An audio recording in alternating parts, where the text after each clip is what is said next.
How's it going, everyone? My name is Michael SK, and welcome back to Higurashi When They Cry, Chapter 8. We will be jumping into June 1983, as we now have the revenge of Mio Takano. And obviously, Keiichi has already changed schools. We've kind of been focusing on Takano these past couple episodes, or maybe it was just this last episode especially. And this fragment right here, An Invitation to an End, was pretty interesting as it brought in another character, or at least another party, that I'm sure is the missing link, the final puzzle piece, if you will, that leads Takano to doing what she does in June 1983. So we will do that fragment, and then after that, there's this whole the game board must be set up deal, and we can start to review chapters, or at least look at fragments from chapters that we've already done. I don't know if it is a review. I don't know if it's, extra information from those chapters. I don't know what they are. So kind of curious on a lot of things here. With this, do I have all the pieces lined up for 1983? It sure is hard and exhausting, and it sure is a hard and exhausting job, just lining up the pieces for the month of June. But finally, I'm at the starting line, beginning from zero at last. Yes, seeing all these colorful fragments together, I realized just how sentiments were intertwined around June 1983.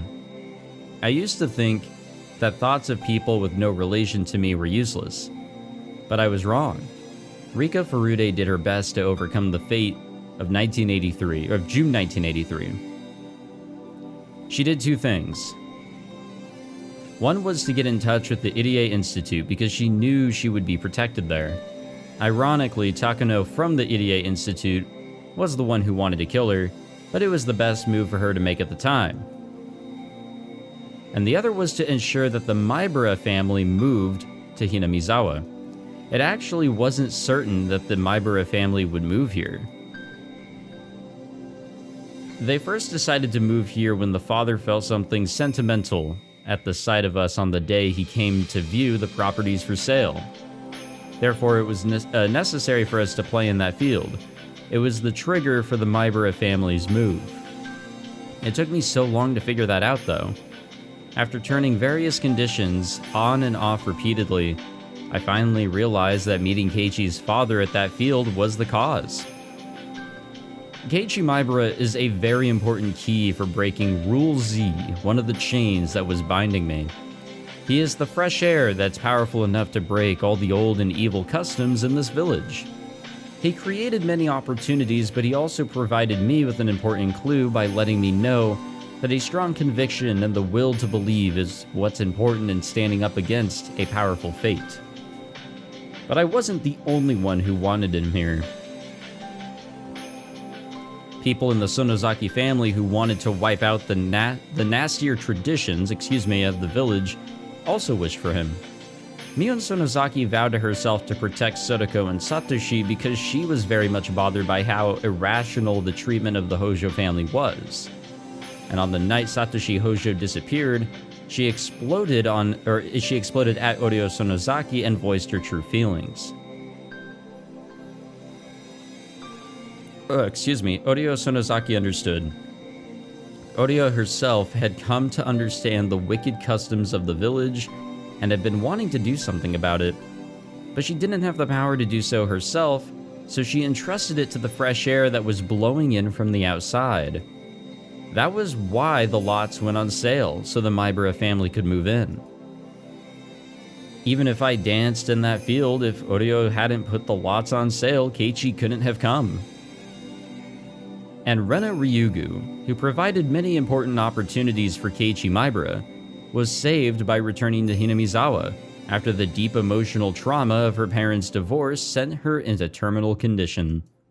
Keiichi Maibara's wish to restart his life was the same as Rena Ryugu had a year prior. Maybe that's why Rena was able to understand Keiichi. It's like the miracle where one can recognize moments in a certain fragment from another fragment. If they can use the lessons learned from one fragment, then humans won't make those mistakes.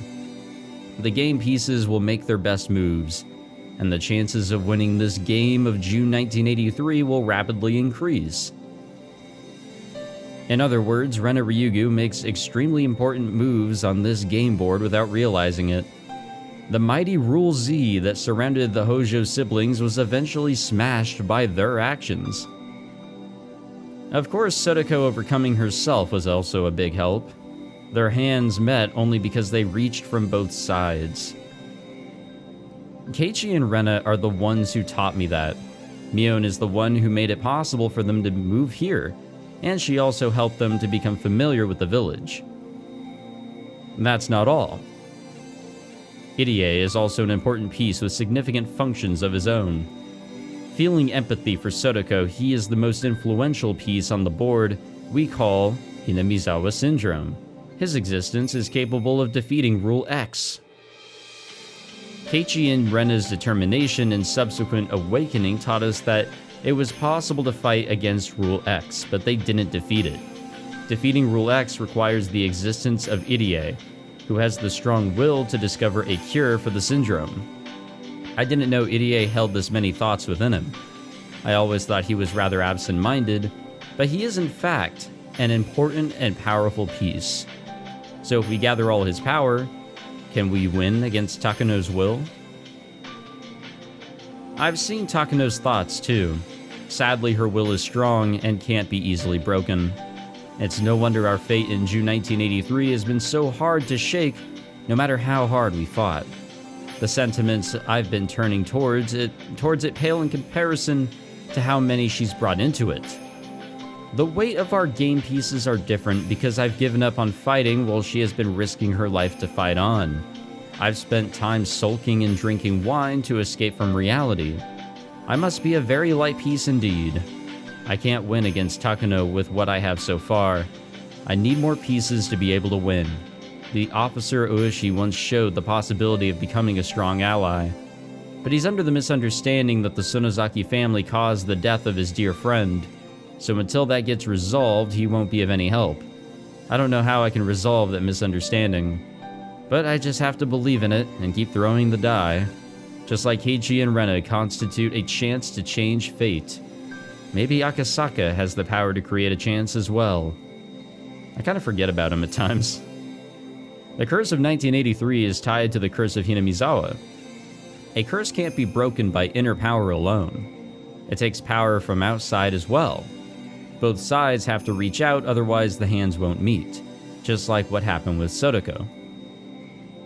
But Akasaka has never come to our aid. Even if he did, it was always too late. Too late. Far too late. But if I keep throwing the die, will Akasaka's game piece eventually appear? The final rule, Rule Y, involves the evil masterminds who are using Takano as their own game piece. To defeat them, I need a very strong opponent for her. And the only one I can think of is none other than Akasaka from the police headquarters in Tokyo. There are more pieces who would lend me their power. I need to gather them all, otherwise I can't win against Takano. The preparation of the game board is complete, but I need more pieces. It's only the beginning. Alright. This truly is a game, isn't it? The game we call Higurashi when they cry. See what I did there? It's nothing special, but I tried. Alright, so now we can enter our final fragments here. You know what? It's been a while since we've done anything Chapter 1 related. Onikakushi. Let's do it. In order for Keiichi Maibara to become a game piece that can lead everyone, there's something that he has to learn about first. The piece that's very painful, pitiful, and sad. He has to learn about his friends, and he has to learn to not doubt them. He doesn't know the importance of trusting his friends. He doesn't know just yet. A slight mistrust grows into paranoia, and Keiichi Maibara is trapped within Rule X. At the end of Rule X, Keiichi leaves a sad note and dies. While it may be very bitter and very painful, it also puts him through the process of learning something very important. Hey Hanyu, you didn't have to apologize. In the few days he left Hinamizawa to attend his relative's funeral, tragically he experienced an outbreak. But I think this was necessary as his first step towards learning something important. The very first step towards smoking out Rule X and eventually defeating it. When this piece was all... Goddamn, sorry. Voice crack, you know, puberty and all. When this piece was all I had, I didn't even think of that, though.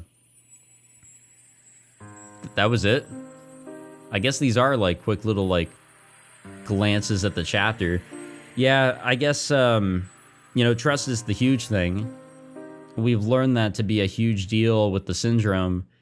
And I wasn't originally aware that he, went to, like, a funeral out of the village and all that. That's kind of an important factor. Kind of is. Watanagashi's the next one. That's chapter 2. Beyond that, I do not remember which one is which. This game piece reminds us that no matter what happens on this game board, everything is due to the curse, or the Sonozaki family pulling someone's strings. No, to put it in my words, this is the piece that makes everyone aware of the existence of Rule Z.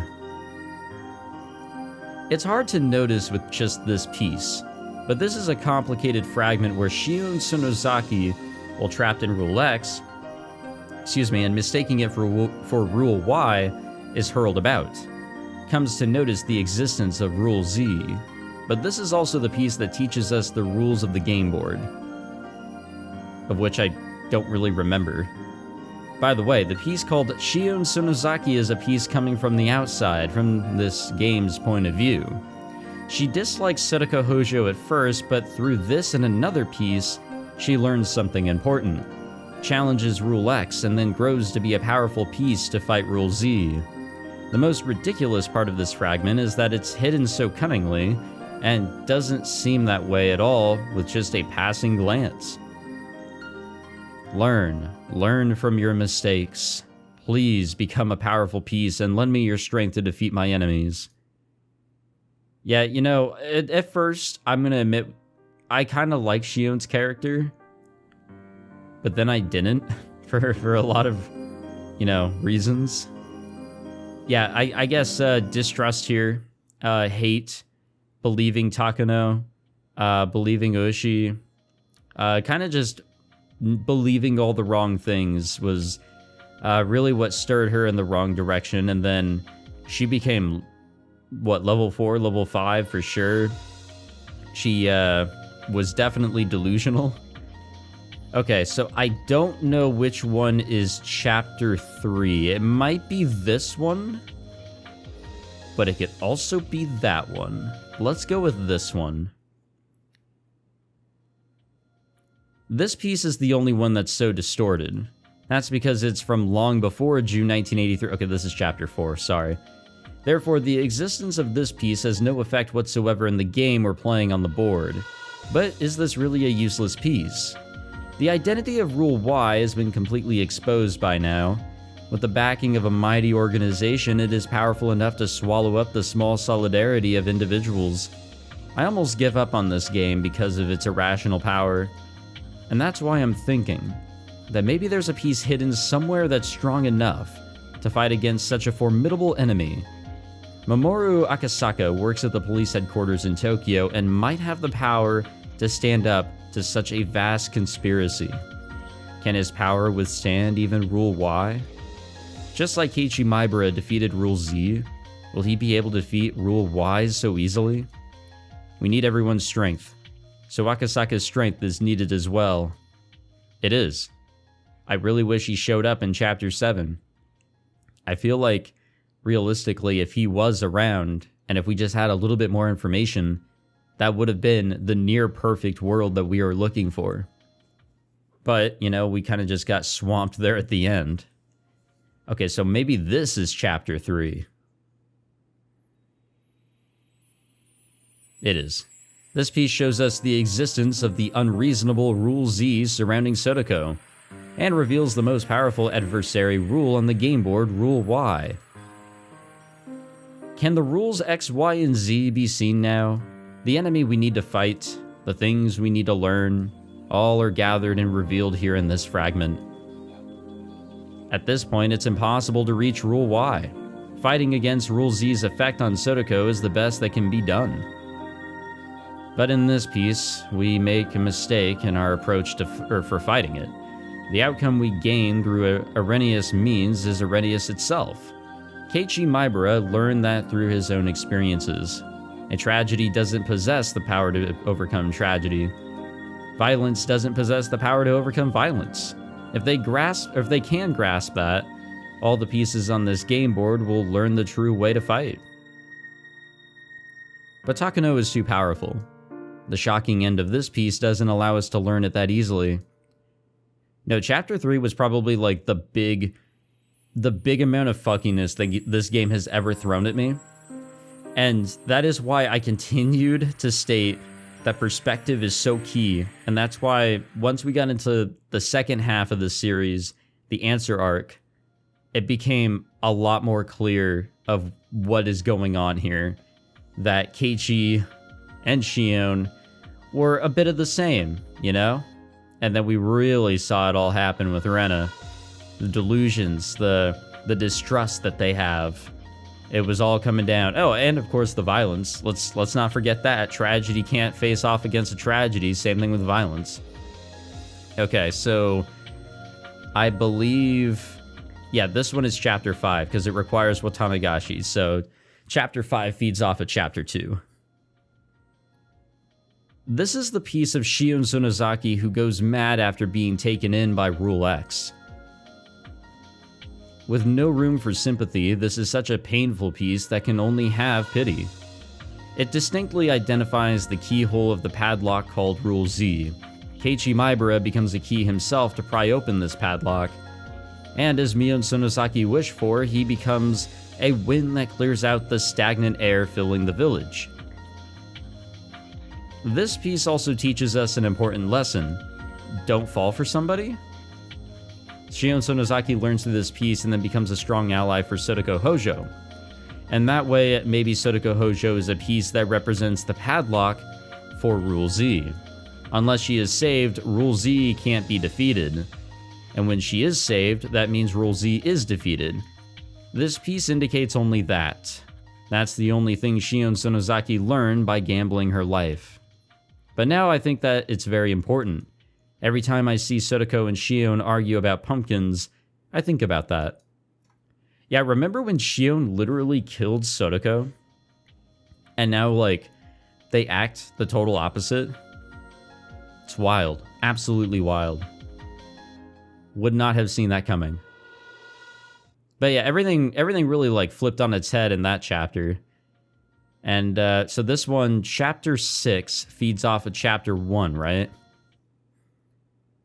Except it's like, it's kind of like the same situation. Yeah, here we go. This is such a fucking... you know what? Chapter 6 has got to be my favorite chapter. Like, it's a little long in some regards. It's a little slow here and there, but it really began to answer some shit. It brought in some really good music, by the way. Whenever Keiichi was, like, holding everybody's hand and everything and fucking singing Kumbaya and praising Jesus and was talking about friendship, that was a really impactful scene. I think Chapter 6 has really got it going on. This game piece has a very important meaning for us. Because it showed us for the first time that it was possible to poke a hole in the fate of the June of 1983. To start from the conclusion, everything gets taken in by Rule Y at the end, and all of our effort is wasted. Yeah, that kind of sucked. At the end, it's like, oh, you know, the whole village is wiped out anyways. Fuck us, right? But we're challenging the great law that governs this game board, Rule X, head on. We're using everything we've learned so far from other fragments, which proves that we can defeat it. We grow by learning. In a game with no hope of winning, we can discover a slight chance of victory. This piece taught us that. With this game piece, Rule X was almost completely defeated. Keiichi Maibara and our other friends won't be led astray by something as pathetic as the Hinamizawa syndrome and dance in tragedy any longer. It has also taught us that the rules aren't indestructible and are possible to overcome. In other words, it has given us, the ones who are on the outside of the game board, hope. It's an important fragment that serves as our turning point and the trigger for everything else. Yeah, this was a really good fucking chapter. There was a lot of predictions that can be made, and while we were in the second chapter of the answer arc, this was truly the final chapter that predictions could be made, because the beginning of chapter 7, as I was forewarned, literally begins to spill the beans of what our rules are, what is really going on there. Okay, so chapter 7 feeds off of chapter 6 and chapter 3. The game piece that uncovers the invisible rule Y that has been pulling the strings from the beginning. Because the impression of that is so strong, it's easy to forget about something very important. We can't forget that this piece also shows the path towards destroying Rule Z. While Rika Furude lamented Rule Z as impossible to defeat, it was hardly a match for Keiichi Maibara and the others once they learned everything they needed to. They knew the correct way to fight and fought according to the rules of the game board. As a result, we win, and that fact is more valuable than anything for us. Keiichi Maibara taught me a lesson. There is no need to subject ourselves to any fate. The will to believe can defeat anything. The fate that I was always subjected to was created by Mio Takano's own conviction. So what he says is correct. To defeat her conviction, we need a stronger conviction of our own. A strong will can be pierced only by another strong will. We defeated rules X and Z, and then challenged the final rule, Rule Y. But we needed more pieces. Yeah, we were outnumbered as fuck. Each piece fought at its best, but the strength of our enemy's pieces, led by Mio Takano, were just too powerful. She didn't even give us mercy. She squished us completely and made us restart the game all over again. Although we lost, we didn't give up the resolve in our hearts. Because we finally found the true culprit, and we also found a clue for how to fight against her. We can't win with the pieces we have now. We don't have a powerful enough conviction or a strong enough will. But Hanyu and I will keep trying. We'll roll our die repeatedly, look for the greatest result, collect pieces, and try again. With a will stronger than Takano. Didn't you think of giving up several times before you got to this point? But you made it because you believed in me and followed me here. We're almost there. We can do it. Let's create the last piece. It will be the ultimate piece, and we won't need anything else. The very last piece of all. Come on, let's collect the pieces. Let's collect miracles. Please give your hopes, desires, and dreams to me. Yeah, Chapter 7 was a wild ride. I liked it, but damn, like the whole middle part of it was just so slow. I know why it was slow. I understand the purpose of it. It was just told to us. We defeated 2 rules. The way that the village treated the Hojos, completely wiped out. And being able to get a better understanding for what is going on. Hinamizawa syndrome. We were all on the same fucking page, not being led astray. It's just, god damn it, there at the end, it just all fucking shot down. Honestly. After collecting miracles from all 7 fragments, I finally got a hold of this one. This fragment holds our final fate. But before we take a peek, please wait for just a little bit. The fate that's inside will be decided the moment we take a peek. Have I told you about the story of the cat in the box? Is the cat in the box alive or dead? If you open the box, you'll know, but you won't know until you open it. It could be alive and it could be dead. In other words, before you open the box, the living cat and the dead cat simultaneously coexist. And the moment you open the box and find out the truth, the incorrect answer disappears.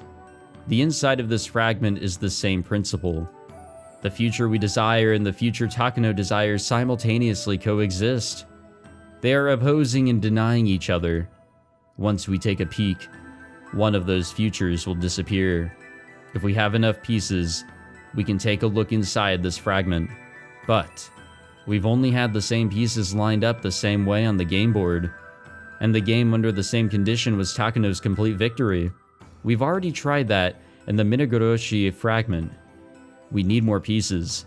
We need the help of a piece that's powerful enough to defeat Rule Y. Until I get a hold of that piece, it's too scary to take a peek inside this fragment. But how do I get such a piece? It's a piece I've never gotten a hold of before. To obtain it, I need to look just one more time. I need one more miracle to obtain that piece. So where are we looking? Because I really don't know. Like, I get it. We need Akasaka. It'd be great if we had the help of fucking Ueshi. If he was, like, fully on our side, that'd be fantastic. Oh my god, there's a fucking another one. Leftover fragments. Alright.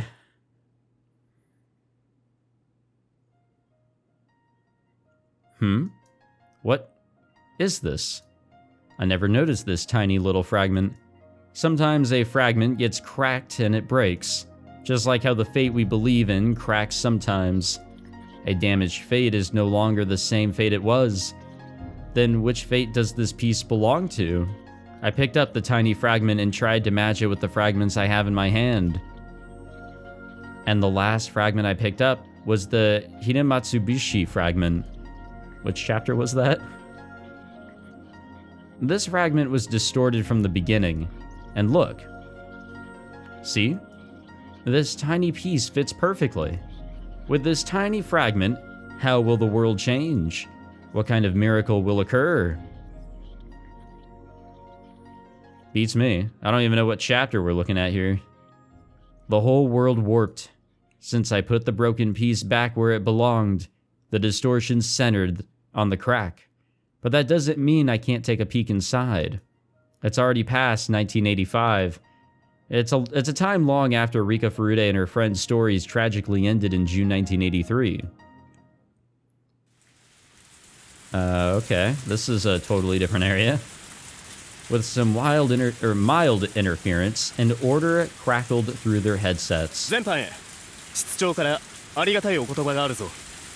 ご苦労さん。所轄署は15分くれることになってる。秒で制圧しろ。一人たりとも逃がすな。ターゲットの一人は外交官だ。警察だと悟られるな。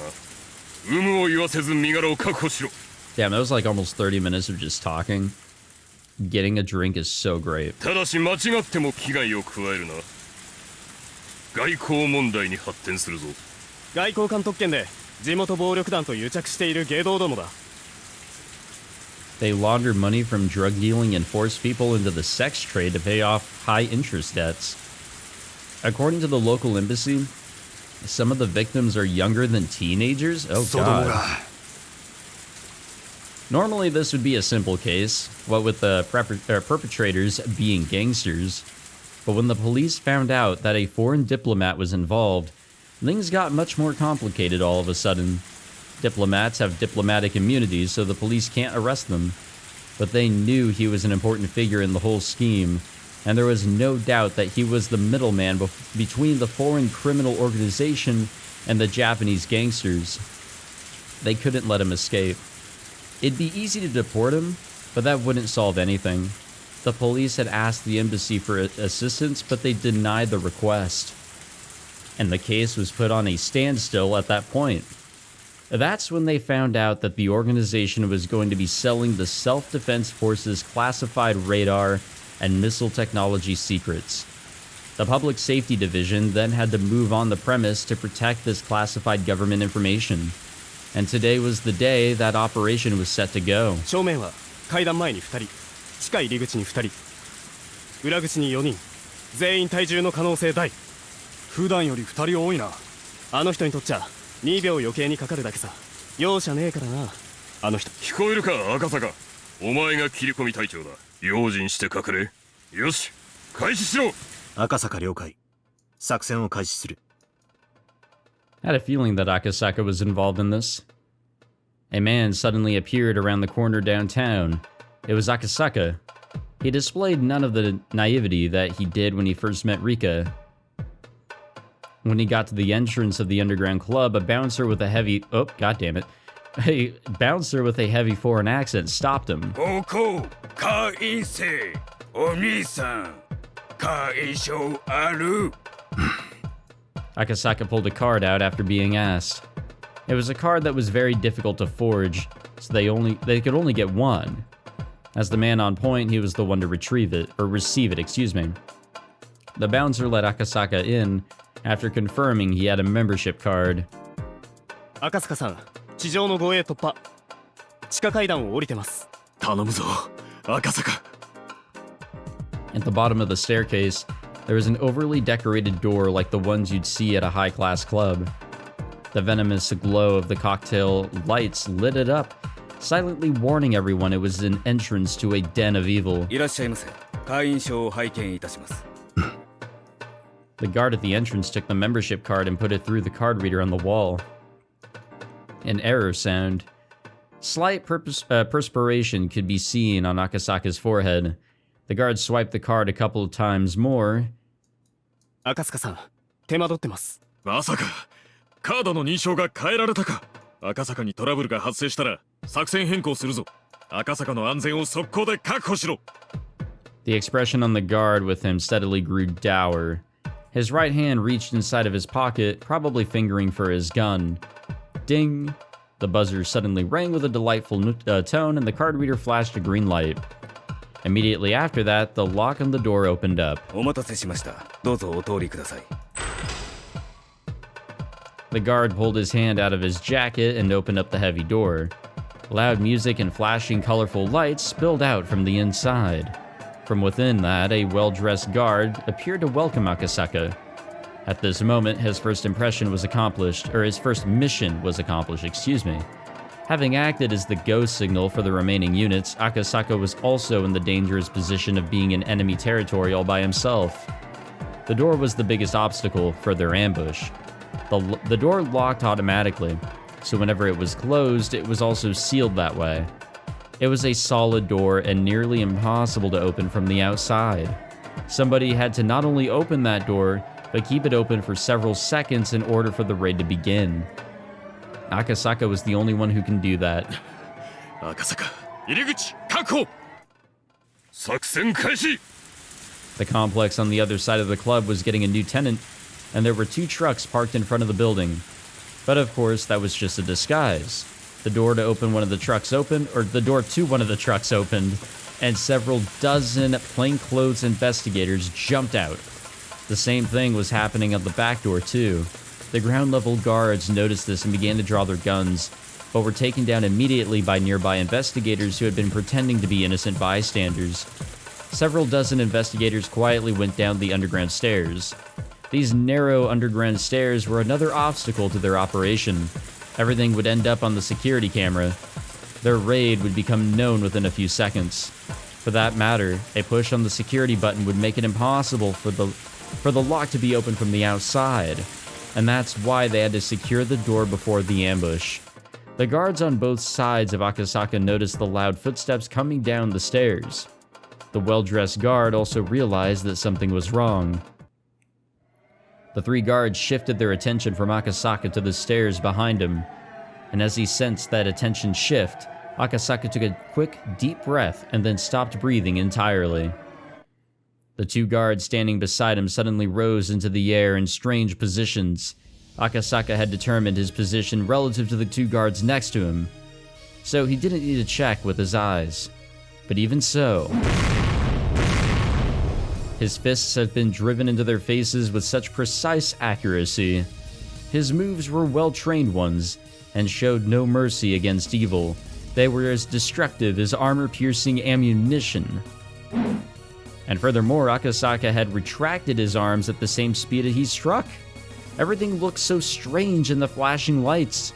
The man who witnessed all this probably couldn't figure out what had just happened. The 2 guards were up in the air in strange positions, and the man who had been standing in front of him was now crouching low. Then that frozen moment shattered.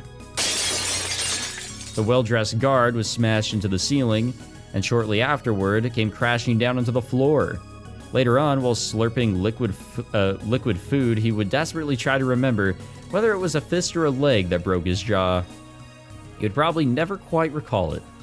Rather luckily, the way his body fell blocked the door, so Akasaka didn't have to hold it any longer. 赤坂、突入する。おい待て。皇族と合流しろ赤坂 The room was filled with loud music, but everyone had already noticed the what now at the entrance? 全員床に伏せろ As soon as Akasaka bellowed his warning, screams filled the club.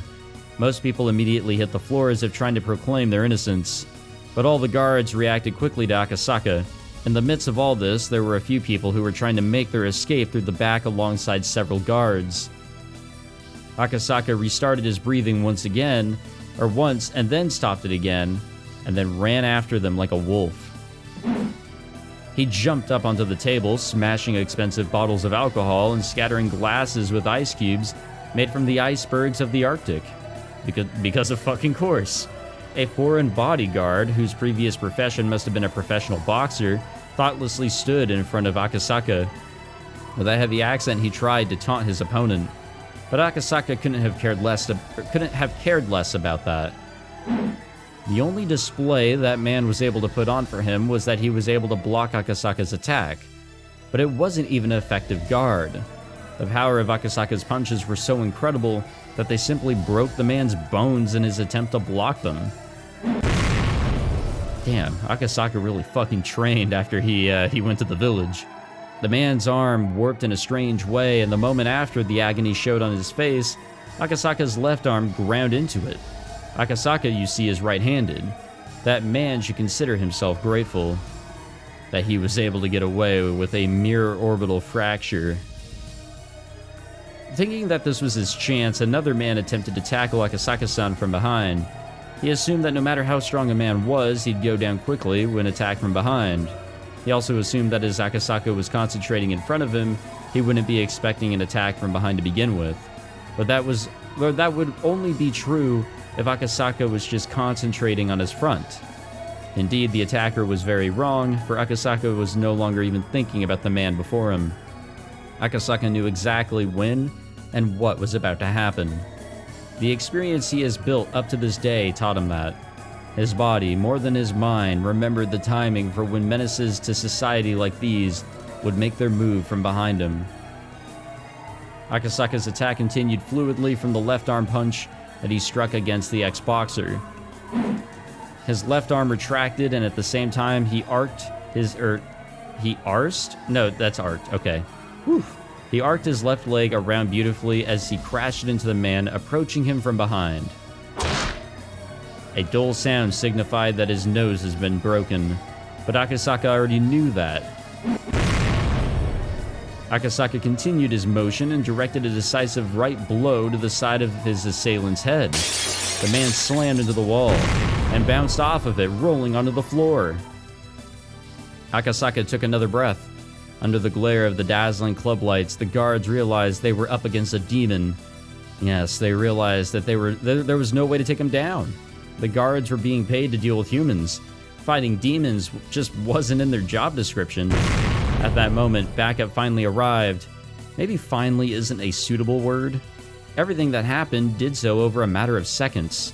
The time it took for Akasaka to take down those 5 guards was a span of merely 2 breaths. 全員床に伏せて頭の上で手を組め抵抗すると命の保証はしない Thanks to Akasaka's furious action, the flow of events was already set. Akasaka's intimidating first strike shattered the gang leader's will to run. They were all down on the floor, but one of them began smiling. 私に触れるよく外交問題になりますよ Akasaka grabbed him by the collar and threw him against the concrete wall. あなた警察ですか不逮捕特権あります私は外交官ですそりゃよかったな給料いくらだこれ外交問題になります大使館へ連絡させてくだ With a dragon-like roar, Akasaka's right fist pounded the wall right next to the diplomat's head.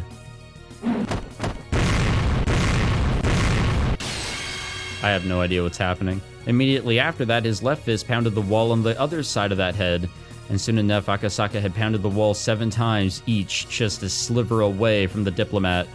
His fists were easily powerful enough to crush the man's head. The diplomat crumbled to the floor. 赤坂ターゲット確保 Further investigations discovered a secret getaway route that even public safety didn't know about. Dozens of Soviet military-grade machine guns were found, and if Akasaka hadn't stopped them there in the club, they would have escaped, or even worse, the operation might have ended with a brutal death toll on both sides. All thanks to how well Akasaka executed his duty, the operation was completed without a single shot fired. 確保しろ急げ地元警察が来るぞ全員を荷台に押し込め Since the foreign diplomat was involved, they had to make sure it didn't look as though the whole operation was carried out by the police. Instead, it was made to look like a simple gang war. They would dump the useless gang members and hand over the target to the police. Of course, before handing him over, they'd made sure he spilled everything he knew. That diplomatic pig would be used as a negotiation device by another part of public safety. They found plenty of evidence that said pig was tied to an underground criminal organization. Not wanting a persona non grata on their hands, the embassy would likely cut all ties with him. The rest would be the business of other departments. Public safety's job was to take care of things regular police couldn't deal with. 赤坂は無事か応答しろ赤坂こちら赤坂撤収中。また無茶をしやがって Again, he does this shit on the daily? 後で出張にこってり絞られろやっぱり鬼だな赤坂さんはよ。秒殺で5人撃墜だぜ。ありゃあ絶対空手の域を超えてるな。No, he's just really fucking strong and quick. 赤坂さんの鉄拳はすでに狂気だね。Well, I was gonna mention that one of the lines saying that they were as strong as like ammunition. That may not have been too much of an exaggeration if he's punching fucking walls. しかし連中、銃を抜かなかったのはラッキーだったよな。赤坂さん、躊躇ねえからな。蜂の巣にしてたかもしれないぜ。聞こえてるぞ。人を殺し屋みたいに言うな。俺は悪党に容赦しないだけだ。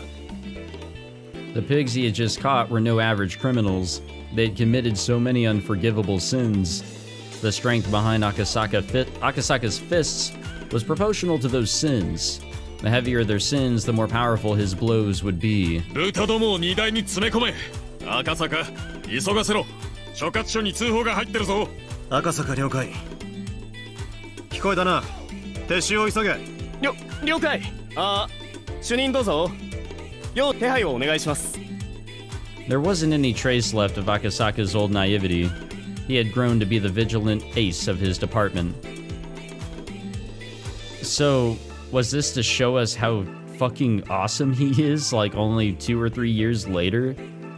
After, you know, the death of the entire village? Was that the point of this fragment? Oh, we're not even done with it, Jesus. Akasaka was training inside a dark dojo filled with the smell of sweat and mold. The dojo was located in the middle of downtown in a small building. It wasn't that big, and they weren't that well equipped either. And it certainly didn't look like a dojo where a person as skilled as Akasaka would train. There were only 3 or 4 students there, including Akasaka. But this was the dojo he picked. To Akasaka, karate was certainly a weapon for crushing his enemies, but now he was seeking something further from it. To achieve his goal, a dojo with many young students having actual physical lessons wouldn't work. He had gone to so many different dojos, and this was the one he finally settled on. Every time Akasaka punched a sandbag, the heavy thud of his punch and the clang of the sandbag's chain would echo. He wasn't just punching blindly. He thought first, developed those thoughts, and then punch. It was more of a deep and low vibration than a proper sound. Drops of sweat scattered and the dust welled up in the air. It was a perfect blow embodying the concept of one strike, one kill. But he wasn't satisfied. He closed his eyes, controlled his breathing as if trying to hear the cry of the cicadas, and then he punched again. Oh, excuse me. From a beginner's perspective, it looked like he was taking breaks between each. The other students training on their own would glance over and sense a fearsome respect at his focused blows. 赤坂さんって警察に勤めてるって噂だぜ。マジかよ。あんな人が警官やってるなら、俺は悪いことする気なんか起きねえぜ。Yeah. Honestly, like, if you had somebody as, like, insane as him. Yeah. しかし Why not? 赤坂さんも集中力がすげえよな。あの人疲れるってことを知らねえぜ。 On his days off, Akasaka came to the dojo in the early morning, and he silently trained all day. His training was no longer physical but mental. The other students were already aware that his continuous concentration was the secret of his strength. However, that was easier said than done. As long as a person lives, they are bound by the countless ties and idle thoughts. For a person to submit all his will into such singular focus is more like trying to attain enlightenment than something in the realm of martial arts. Man has tried many different methods to achieve such enlightenment, and what we've learned is that there is no way to reach it, and a path one takes can reach it if mastered. Karate is what Akasaka chose. 噂に聞いたんだけどよ、あの人奥さん死んじゃってるらしいんだよ。 What? それを忘れるために空手を始めたって噂だぜ。 Wait, but in the previous world that we were in, the chapter 7, she survived? あれ俺が聞いた話は違うぜ。任務中に女の子を救えなかったとかなんとかで、それで自分の無力さを痛感したとかなんとか。おい、聞こえてるぞ。人の噂話なんかしてないで稽古をしろ。 My man. There was a small beeping noise. Somebody's watch was letting them know it was noon. あ、赤坂さん。俺たち弁当買ってきますけど、赤坂さんのも買ってきましょうか。助かる。何でもいいぞ。頼む。 Akasaka was more pleased to be alone in the dojo than to have anyone bring him lunch. When they left, silence filled the building. くそ。人の話なんかしやがるから。集中が途切れちまったじゃないか。 But if that happened because of that bit of a small talk, that meant he had much more training to do. He had to train much harder if he wanted to achieve enlightenment. He focused again and started to punch the sandbag, but the sound was a lot lighter than before, and obviously the strength in his fists was no longer there. Realizing that he needed to take a break, Akasaka pulled out a towel from his bag and sat down. The sound of the cicadas soaked into his body. The windows were open, but there was no breeze coming in. Still, he could feel the cool air if just a little. Just as they said, the reason Akasaka started karate was because of Yuki's death. Of course, losing against the suspect in that kidnapping incident was one reason too, but more than that, the pain from Yuki's death was what made him start. Yuki fell down the stairs of the hospital and died while he was on a business trip in Shishibone. He couldn't get rid of that depression, and so he started learning karate. But in June 1983, when the Great Hinamizawa disaster occurred, he realized something very important. A girl had predicted Yuki's death, and in return, she wanted him to help her. Yuki's death was an accident. He could have told himself that there was nothing he could have done. But as for the girl, Rika Furude's death was different. She knew about her own death 5 years prior. When the disaster occurred, he remembered Oushi and called him to make sure he was okay, and then found out about everything. When he was caught, he fell into despair. Rika Furude was the turning point in his life. If he had believed that she had what she predicted and did something about it, maybe Yuki wouldn't have had to fall down the stairs. He took the oath to serve the public as a police officer, yet he didn't even notice the plea for help from a little girl. He shoved aside a conspiracy surrounding her until it was too late. He had 5 years to do something about it, but he didn't do anything and she died. Visiting Hinamizawa for the kidnapping case for the minister's grandson was definitely the turning point in his life. If he'd only listened to what that girl said, Yuki would have never died, and he could have been there to help Rika Furude. Those two things continued to haunt him. The investigation into the series of mysterious deaths in Hinamizawa that he heard about from Oushi was put on indefinite hiatus because of the disaster, but it was apparent to both of them that there was some conspiracy behind it all. To challenge such things, he needed all the strength and experience that he could muster. He was devoting himself to gain such strength, but it was too late. Everything had already ended. While he was stuck in this dilemma, the dojo instructor admonished him. There's nothing one can do about what's already done.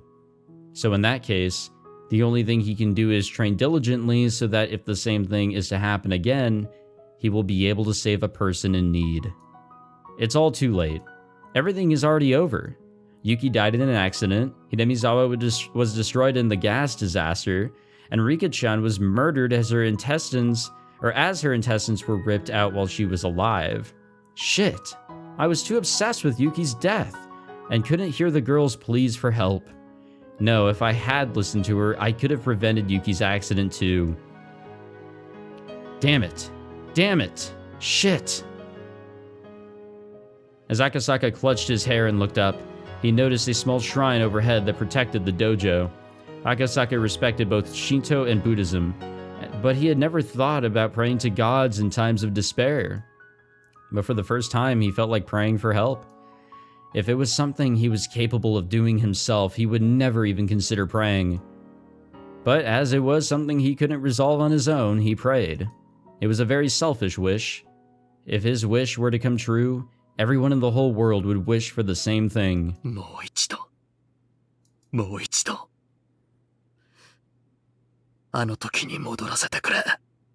そうしたら。今度こそ俺は。二人を救う。 At that moment, Akasaka's body suddenly felt very light. No, it was more like he was losing balance, as if he was fainting. Perhaps it was because he shouted so loudly after training, and his brain was lacking in oxygen.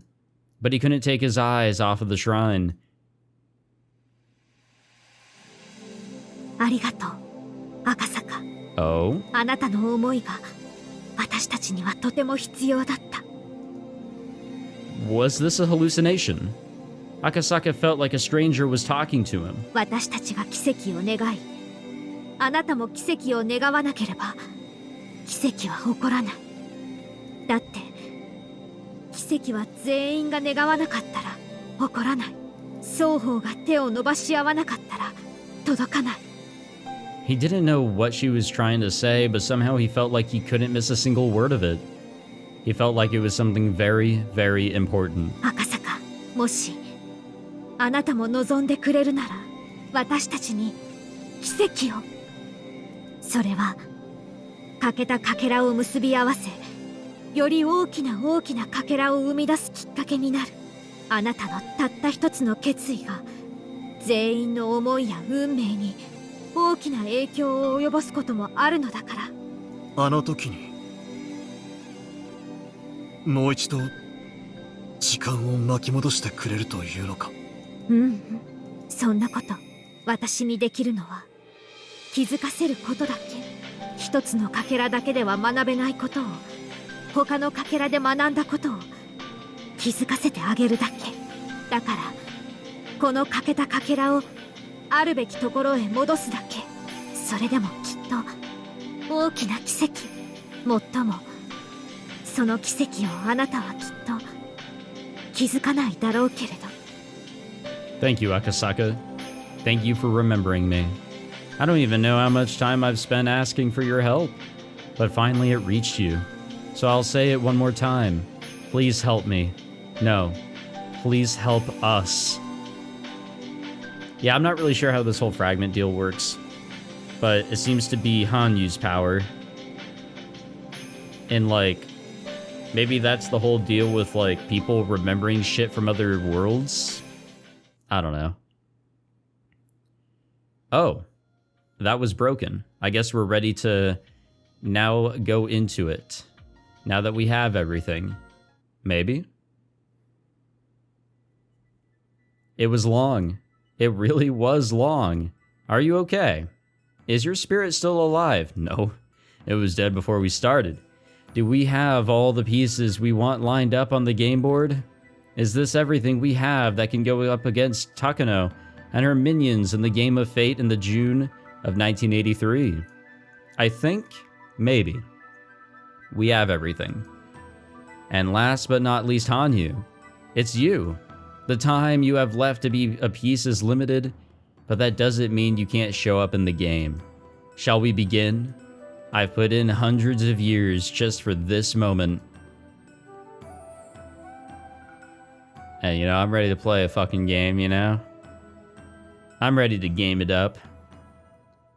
Where are my gamers at? Let's hop on Fortnite and default dance on everybody. So what happens now? Oh, we got an achievement. It's all coming together. Damn. All right. I think we're finally done with Fragments then. I think we're finally fucking done with Fragments. It has been a long time, but I think we're finally done with the Fragments. So we'll save it there, and in the next episode, we'll finally just continue along.